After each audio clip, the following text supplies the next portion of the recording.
અનિલ લોનારી છે। અમે 2003થી અહીંયા રહેતા હતા। એ અગાઉ પણ અમારું ડિમોલેશન થઈ ગયું હતું। એ પછી અમને અહીંયા આવાસ ફાળવણી કરવામાં આવી હતી, જે બાંધકામના પણ અમારી પાસેથી પૈસા લેવામાં આવ્યા હતા। એવું નથી કે ફ્રીમાં આપેલા હતા, બાંધકામના બી પૈસા અમે લોકોએ ચૂકવેલા હતા।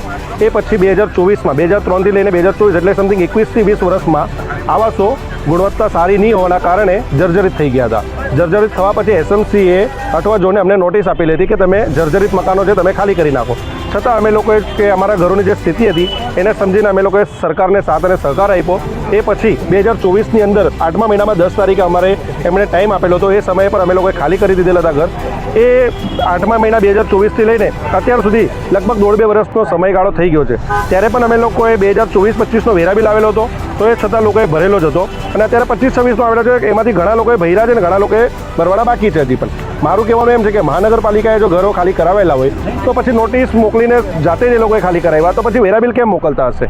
શું એમને ખબર નથી કે પ્રોપર્ટી છે જ નથી હાલ જગ્યા પર, તો પ્રોપર્ટી ટેક્સ એ માટે મોકલેલો છે? 1.5-2 વર્ષ થયા ખાલી કરી દીધેલા છે, તો પછી આ વેરા બિલ આવ્યા છે ને? કેમ કે અમને તો અમે જાતે ખાલી કરીને ગયા જ નથી। એસએમસીની નોટિસ આવેલી એટલે જ અમે બધા ખાલી કરીને ગયા છે, ને તો છતાં પણ અમે એસએમસીને એટલી પણ શું કહેવાય એટલી પણ રિક્વેસ્ટ કરેલી હતી કે અમારા છોકરાઓનું શિક્ષણ ચાલુ છે, અમે વેકેશન સુધીની મુદત માંગેલી હતી, પણ એ લોકોએ વેકેશનની મુદત પણ નહીં આપેલી અને અમને એ લોકોએ ખાલી કરાવેલા। એ લોકો જાતે આવીને ખાલી કરાવેલા છે, તો પછી અમને વેરો કેવી રીતના એ લોકો મોકલી શકે? કેમ કે અહીંયા તો બિલ્ડિંગો છે જ નથી કે કોઈ રહેતું હોય તો અમે વેરો આપી શકીએ ને, કેમ કે અહીંયા તો ખાલી મેદાન છે, તો શેનો અમને વેરો શેનો એ લોકો મોકલો છે?